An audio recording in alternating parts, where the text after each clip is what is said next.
Adilah pada kami tak bodoh, meski memang kami tak pandai. Tapi kami berjanji akan tetap mengkritik sesuai isi hati. Hei penguasa, ini kami rakyat jelata. Engkau ada untuk siapa? Hei penguasa, ini kami rakyat jelata. Mau sampaikan semua keluh kesah. Bekerjalah dengan hati, pakai empati. Jangan banyak intrik, apalagi bikin taktik. Bijaklah dalam membuat peraturan. Jangan sampai bikin aturan yang berat sebelah. Bismillahirrahmanirrahim. Assalamualaikum warahmatullahi wabarakatuh. Waalaikumsalam warahmatullahi wabarakatuh. Ini ngabuburit kita di hari ke-22. Spesial karena ada tamu saya yang sudah berkenan main ke tempat saya. Terima kasih Opa Yuri dan Kang Rifki. Betul, Kang. Dan ini yang satu kawan lama, yang satu lagi kawan baru.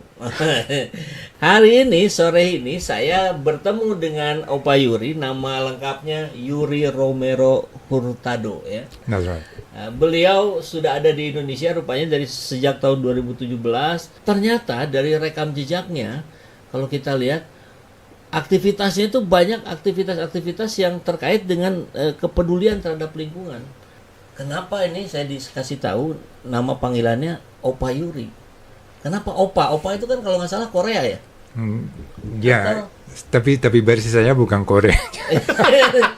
Saya bayangin Opa Yuri, wah ini Korea nih gitu. Bukan opanya dari orang tua, dari kakek itu dari bahasa Indonesia. Opa seperti di Sunda. Sepuh atau aki itu ya. Iya. Kakek ya. Kakek. Dan sebenarnya ada sedikit cerita ini kalau bisa ya, waktu saya mulai lebih fokus ke pendidikan lingkungan hidup dan keberlanjutan, ada satu partner itu si Cipegi, dia 10 tahun yang lalu bahasa saya lebih kurang dan sekarang itu. Terus dia main seperti translator itu untuk saya bikin acara untuk anak dan keluarga, dan waktu dia saya introduce bercandanya seperti ini Mr. Yuri dari Kuba, tapi you can call him Opa. Ini bisa dipanggil Opa. Semuanya orang ketawa-ketawa, saya nggak ngerti kenapa. Saya nggak ngerti kenapa orang ketawa-ketawa ini. Nanti saya belajar dari anak-anak ini, Opa itu artinya kaget. Sampai sekarang ini seperti my guerrilla name atau brand name ini tentang dunia pendidikan lingkungan hidup, Opa Yuri. Dan saya benar senang banget itu. Oke. 2017 mulai di Indonesia. 2007 saya datang 2007. pertama kali saya kerja dari tahun 2007 sampai ke 2012. Meanwhile, in the middle saya sudah nikah dan mau tinggal di Indonesia. Terus makanya saya fokus untuk pendidikan lingkungan hidup pas dari tahun 2014. Ya.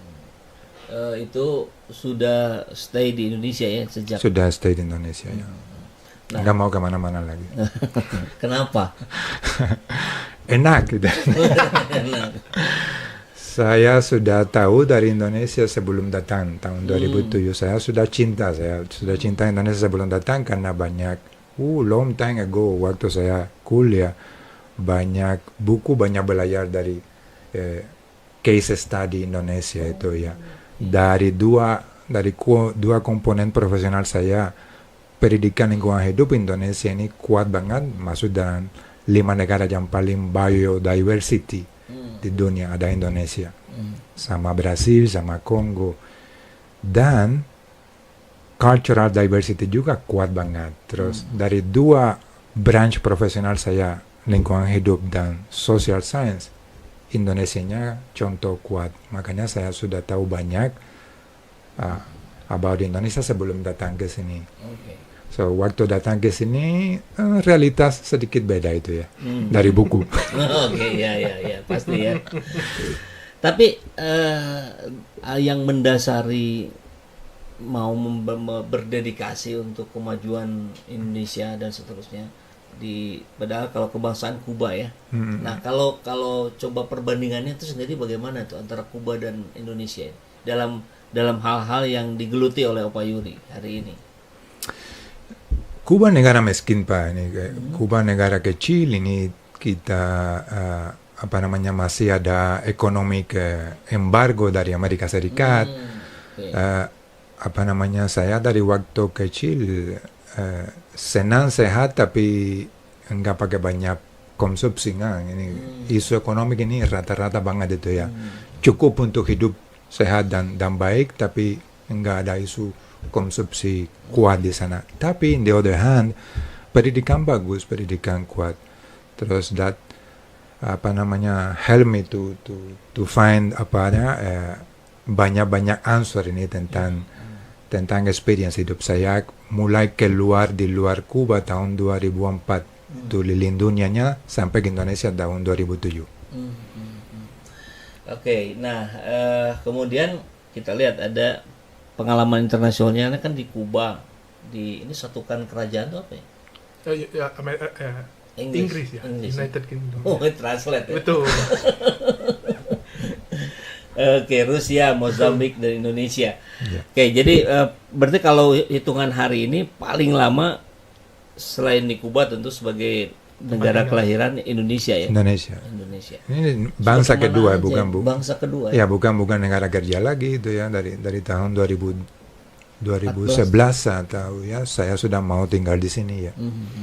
Itu pertama tinggal di Jakarta dulu ya. Jakarta. Di Jakarta. Itu- Tapi kurang lebih ya karena kerja dulu di laut ya, yang paling lama di kapal ya, kapal survei ya di laut. Terus ada rumah. Itu proyek dari kalau nggak Kolaborasi salah, USAID atau? ya kolaborasi sama company namanya Arkeonautas dan Kementerian Budaya dan Pariwisata Indonesia. Indonesia. Itu kawasan kerja untuk researchnya ini Babel, Bangka Belitung itu ya, provinsi Bangka Belitung. Dan akhirnya tahun 2011 karena company saya kerja ada juga proyek di Mozambik, makanya saya pindah alternatif Indonesia Mozambik ya. Iya. Dan setelah di Jakarta kemana aja nih? Pernah tinggal di mana saja di Indonesia? Di Indonesia jalan-jalan banget itu ya, karena saya suka belajar, saya suka enjoy Indonesia dari ujung ke ujung ya. Masih kurang Halmahera. Masih in the bucket Kecuali list. Halmahera yang belum. Ya. Halmahera yang belum. Kalah kita. Sulawesi Selatan belum. Dan ya mayoritasnya sudah eksplorasi ya. Sumbawa, Lombok, Flores, sampai ke pulau kecil, Pulau Lembata yang paling ujung timur itu. Kalah kita. Ini harus.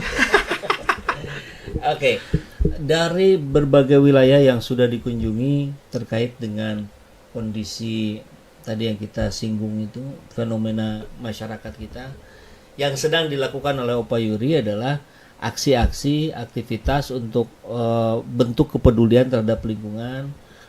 Mungkin saya nggak tahu nih detail aksinya apa saja, tapi kemudian menarik untuk nanti selanjutnya kita kaitkan dengan bagaimana kebiasaan masyarakat kita. Jadi kita bicara tentang itu dulu, Opa Yuri. Apa saja yang sudah dilakukan oleh Opa Yuri bersama kawan-kawan, bersama Kang Rifki dan yang lainnya dalam wilayah tadi, pelestarian lingkungan atau yang lainnya? Iya, ini Kang Rifki mungkin you can put in context a little bit ya itu ya. Okay. Kalau ya. Ya, jadi kebetulan saya lagi dan dari situlah Tapi dari dulu memang dia sangat peduli. Kepedulian ke lingkungannya udah kelihatan memang. Ini ketemu Pak Yuri pas itu. Cocok lah begitu. Like I said to you ya. Ya, dan dari situ mulailah ternyata lagi progres untuk bikin Megamind, Kang. Ikutlah saya Megamind. Event pertama itu adalah kita kerjasama di launchingnya Megamind, kita kerjasama untuk bebersih Cikapundung. Oke, jadi Megamind itu apa? Nah, Megamind itu adalah organisasi yang non-profit. Organisasi non-profit. Ya, biasanya kalau di internasional dibilangnya NGO memang. LSM kalau di kita. Nah, betul LSM. Cuman saya menghindari LSM karena ada agak lucu-lucu aja begitu arti ya. yang Lucu ya. Oke. Lucu-lucu, saya suka itu lucu-lucu. Jadi kalau bahasa Opa ada yang agak mencurigakan tuh lucu buat Opa. Jadi semacam LSM tapi memang fokusnya di dunia kepedulian lingkungan.